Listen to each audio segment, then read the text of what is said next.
Donc, je suis là aujourd'hui pour vous parler du Krav Maga. Le Krav Maga, c'est un art martial israélien, aujourd'hui.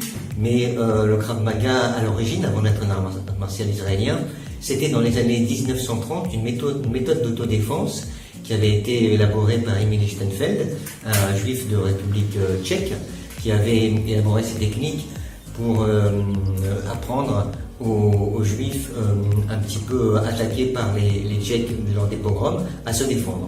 Ensuite, ce monsieur Emil Lichtenfeld, il a émigré dans les années 39-45, il a émigré en Israël.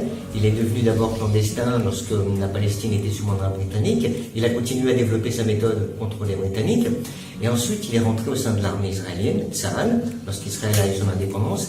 Et à l'intérieur de cette armée, il a complètement développé l'art martial comme méthode de combat, Krav Maga qui veut dire Krav Maga rapproché, finalement close combat, au sein de l'armée.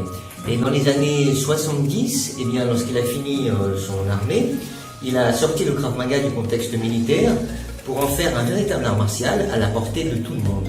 Donc c'est devenu, après les années 70, un art martial avec un système de tenue avec kimono, un système de ceinture comme les arts martiaux traditionnels, karaté, judo, etc. Et il a développé ça énormément, évidemment, en Israël, puis ensuite aux États-Unis, et puis ensuite partout en Europe.